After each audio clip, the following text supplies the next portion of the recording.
Welcome back to Lower Keys Living, and today we are talking 5-star sandbars. Whether you like a secluded place like this one, or you're more into the bigger crowds and the party scenes like this one, we're going to show you the best of both worlds down here in the Florida Keys, give you an idea how to get to those sandbars and what to look for.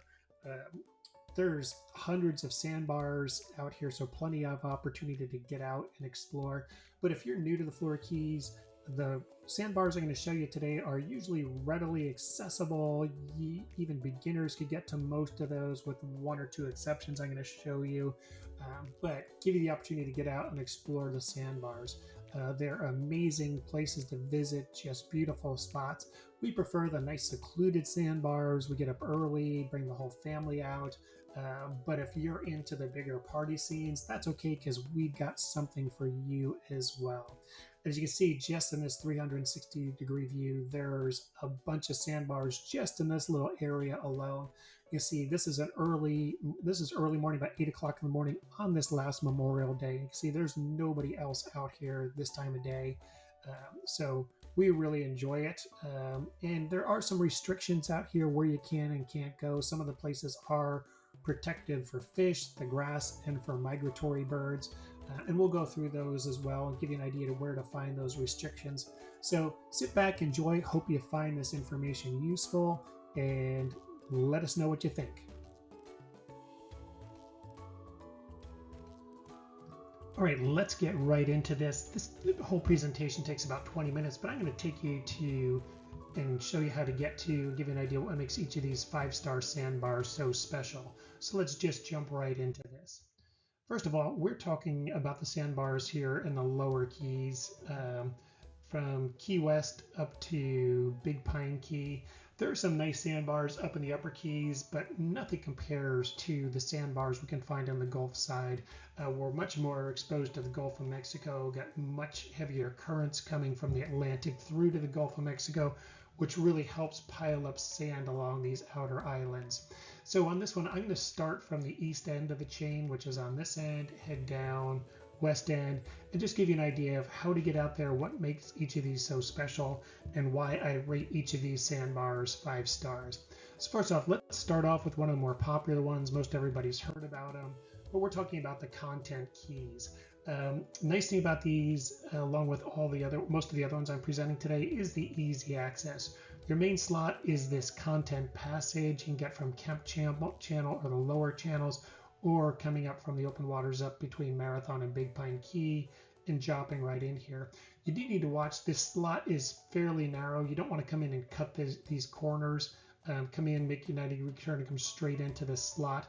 At the shallowest part at high tide, 2.5, 3 feet, so most center console boats, bigger boats, can get in here. And the primary anchor up area, it runs anywhere from here all the way down through here. And typically what we do, we'll come in, we'll nose the boat in, drop anchor out in here, leave the engines out in the deeper water, make it easier for getting in and out. If we come in at low tide, it's easy enough to back the boats out or pull them in closer as the tide's coming in. Same thing for high tide. As the tide's going out, we just move the boat out further and further. If you come out here on the weekdays, you're gonna have this place to yourself. Weekends tends to get a bit busier, especially late in the afternoons, especially on holiday weekends. It is a big crowded scene out here, but just a beautiful spot. A couple other things I'm going to show you on here. This is flat boats only. It gets to be about 12 to 18 inches coming in here, but the 2 sandbars in here are beautiful. I've never run into anybody else in here, but one thing to note, this is a restricted area, idle speed only, and it is super shallow. So if you're going to try this, make sure you're going in on a rising tide, so that if you get in there, if you get stuck, you got water coming in, you're not going to be stuck in overnight. Another beautiful spot, but resist the temptation, and I'll do a close-up, is this bay right in here. This is an exclusion zone. You're not allowed in here. They're trying to protect those grass flats for the migratory birds to feed on. But another favorite sandbar area, same thing, you can access from the deeper water. This is a little shallower. It gets to be about 2 feet at the lower tides coming in here. But this whole section in here is another beautiful spot, and less traveled because it is a little trickier getting in and out of here. but another beautiful spot to check out. Little close-up view of this. Again, your entry here, make sure you're coming in nice and slow, know your depth, trim your engines up if you got a deeper draft boat, anything more than 24 inches. Keep those engines trimmed up here at the lower tides, and just keep an eye out, come right down the channel. Once you're in here, you won't have a problem. But again, just beautiful sandbar areas in here. And again, this is the entry into this inside area. But again, flats boats, really shallow draft boats only. If you've got anything more than 17, 18 inches, steer clear of here. And that really expect to come in here on rising tides only. Otherwise, you're going to get stuck. This is that sandbar on the far west end of the content keys. Again, you can make it in here, 2 feet of draft coming across. If you watch other videos, this is just one of our favorite lobstering grounds out here. But you can come in here and just plenty of spots in here. Again, you can see a little boat in here. This is a restricted zone, and I'll show you that in a minute. You are not supposed to be in here with your boats. They are really trying to protect these grass flats. We've come in here on our stand-up paddle boards on here because it's a pretty area, loads of fish, lots of stuff to see in here. But again, no fishing, no boating in this area. And you can find these restrictions for all the keys on here in the wildlife management areas. This one is for the content keys. This is that area that I just showed you that's restricted. I'm not allowed in here. This is the idle speed only. That's that really narrow inside channel. But again, you can find these on NOAA. Just check out Florida Keys wildlife management areas, and you can find these maps for each of the keys. So really suggest checking each of these out before you head on out. Know where you're going, because there's some pretty hefty fines if you're caught in areas where you're not supposed to be. Next spot, Sawyer Key. This is just west of the content keys, about 1.5 miles. This is the Kemp Channel out here, our main channel, makes it easy to get to. And you can come in here, and again, this is pretty easy to do at high tide with drafts up to 24 inches. But you come in here, and it's not just this sandbar, but this entire area is really beautiful area to anchor up in. And again, I've come in here with our 26-foot center console with a 26-foot draft, and I've not had a problem at all at mid to high tides. Wouldn't do it on bigger boats on low tide, but just a beautiful spot, nice and easy to get to. You can see these sandbars in here, really pretty area. I've paddle boarded over there to them. But again, these flats are really shallow, maybe a foot of draft, so I'd stay off of those. Please avoid scarring the seagrass in here. And again, this is another area, if you watch some of the other videos, these are really popular lobstering grounds in here. So area gets a lot of traffic, but I've never run into anybody else here on this sandbar at Sawyer Key. This one is the ultimate guide location. Tricky to get into, but so well worth it. The Mud Keys, this is where a lot of the tour boat operators, the day trips, people out that want those secluded sandbar trips, this is where they're going. Really beautiful in here, one of the prettiest spots. Coming out here again, you got your Gulf of Mexico deep water access out here where it gets technical. And if you really want to try these and you haven't done it before, not familiar with the waters, I would consider renting a boat, a shallow draft boat from one of the rental companies down here, but make sure they've got a GPS that has tracks on it that you can follow, because these creek channels coming in here can get really sketchy. And these two creeks, this one and this one, are just absolutely beautiful. The two western creeks, this one and this one, are restricted. You're not allowed in here. This guy right here, little boat down here, he's gotten a little close in there, but that's not off limits. But these two creeks are. These two main channels are idle speed only, so just be aware of that coming in. But taking a look up close, the area is full of beautiful sandbars and beaches. We frequent this area in here. We're out here quite frequently. You can see here's a guy that's just tucked into this nice sandy beach,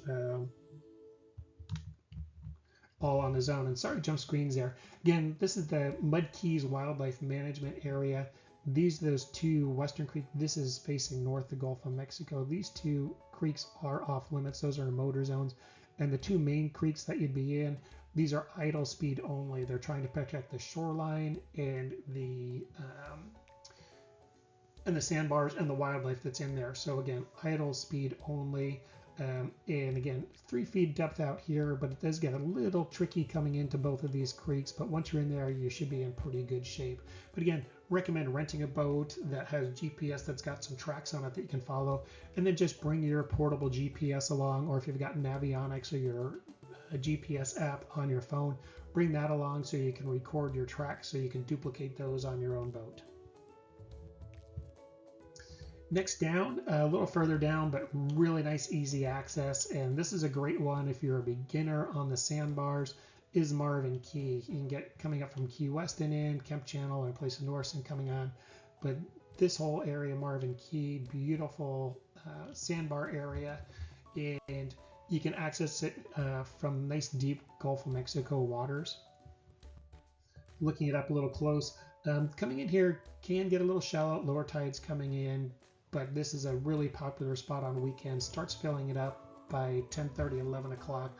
By 3 or 4 o'clock, there could be 30, 40 boats in here. But the nice thing is, up here on the Gulf of Mexico side, on nice calm days, you can pull right up onto the sandbar out here because this whole area is just beautiful sandy beach with really easy access. Again, that's one of my 5-star ratings for this. So the reason for it is that easy access to it. Just a beautiful area. If you've got kids that are into seashell collecting, you come down a little further down. This is a little mix of sand and mud in here, but just packed with seashells. Great place for some seashell hunting if you're looking for some souvenirs. Here's a little bit bigger overview of the area. One thing is, if you do come into Marvin Key, you can come on up this way. This channel brings you out. You got access to Marvin Key from Turkey Basin down in here. One thing to know is this area in here is closed. You're not allowed on shore, not allowed to anchor up in here. This stretch at low tide looks really tempting, but you have to stay away from that because that is off limits. Another one of those secluded channels, but takes a little bit of boating expertise and some shallow draft boats, is coming into here. These sandbars in here are really nice, and if you've got a flats boat coming in at low mid tide on a rising tide, almost guaranteed you're going to have those spots all to yourself. And then next key down is definitely one of the most popular ones, right down here. And again, easy access, a great beginner sandbar to get used to coming in and out of sandbars, is Snip Point. You've got great sand all the way across in here, this whole area. It's just one of the most magnificent sandbars down here in the lower Florida Keys, and it give you great access. I'm going to give these 2 shots again. Here, this is 4th of July weekend. Last year, early in the morning, it's about 9 o'clock in the morning. Had the drone up. You can see how many boats are out here already. But again, you can see how massive this sandbar is. You can come out here on weekdays, and in the mornings, you're going to have it almost all to yourself. And again, you can come in, you can see how big this is. This is at one of the higher tides, but you can just anchor right in here. If you got it on a rising tide, you can walk your boat right up to the sand. You can see a lot of these people in here. This is a pretty low tide on this slide, but you walk your boat up, you know tide's coming in, you're going to be able to get out from wherever you are. What you don't want to do is pull up in here at high tide and forget about it, and tide goes out, and you're going to be up in here as the tide goes out. So keep an eye on your tides, make sure you're moving your boat further and further out. But again, you can always anchor in deeper water and just walk on into the sandbar and not have to worry about it. Just a beautiful spot. Again, probably the most popular sandbar here in the lower Keys. And then just down from Snip Point, next main channel down is this Jewfish Channel, easy access from Key West and from the other lower Keys. And coming on in, and this place we go with big groups all the time because it's such a big open space, doesn't get really crowded or busy at all. And there's some sandbars in here, but we tend to pull in and anchor up along these areas in here. Nice is a nice deep water. We can back the boat in, put an anchor in the deeper water, put another anchor off the stern holding it in place.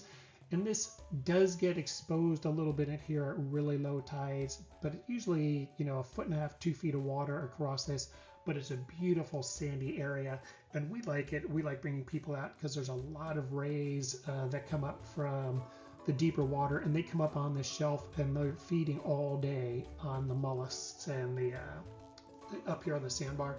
So if you've got visitors who want to show them some really cool wildlife and get to see those rays up close swimming by, this is a great place to do it. And again, really easy navigation. This is a fairly deep channel in here. This channel is deep all the way through. There is a small sandbar right in here you need to watch for. But other than that, if you're coming in from Jewfish Basin or from the Gulf of Mexico, easy access, easy to get in here, and a nice, fun, sandy sandbar. A little redundant there. And then next up, a little more close-up view here of Jewfish Channel. You can see there's a boat anchored up here in the middle. But again, beautiful sand bottoms. Again, we'll back our boat right up into here, drop the bow anchor in, and then try to do a stern anchor off the back. That we can put the ladder in, and you've got access to this whole area up here. Just a beautiful sandbar area, great snorkeling area, a really fun time, and almost guaranteed to see some beautiful rays. Tarpon Belly Key isn't much of a sandbar as it is an island key that's out here, but it's a really popular spot.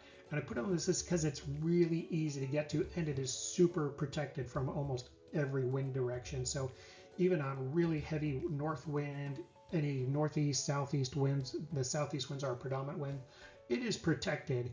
It gets popular out here on the weekends. People will pull their boats up here onto this section. It's not a real sandy beach. It's a bit more rocky, but again, really well protected.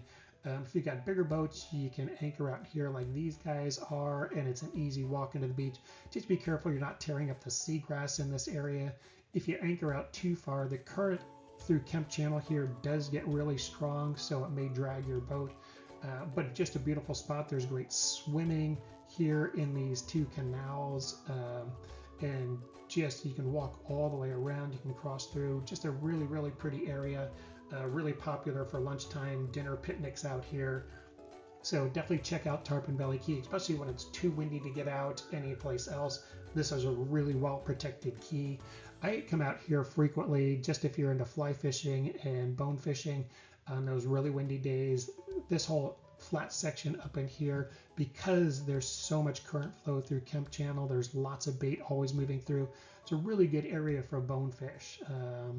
I've had a lot of luck finding bonefish all through here, both on the flats boat and bringing the bigger boat out and just walking the shoreline with my fly rod coming around. So great choices there for Tarpon Belly Key. Really popular spot, but well deserved and worth the visit. And then finally, this one is on the Atlantic side. I put this in here because it is so easy to get to, easy to navigate, in a close-in spot. And if you're, again, not familiar with navigating the Keys waters, here's a place to come out and practice and get used to it. You've got the Kemp Channel, Niles Channel, Pine Channel. Makes things really easy to get to. Deep water all the way around here. But again, this is Picnic Island, really popular on holidays, on weekends. It gets busy out here, but again, ease of use. You've got this small island, you've got Picnic Island, you get out and walk around, but coming in off these deeper channels, just bring your boat in as comfortable as you are, and then you can anchor up in here, and you've got this whole sandbar area to enjoy, plus the islands. So that's it. Those are my 5-star sandbars, place to visit here in the Lower Keys. Hopefully this information helps you out a little bit. Thanks for watching, and we'll see you next week on Lower Keys Living.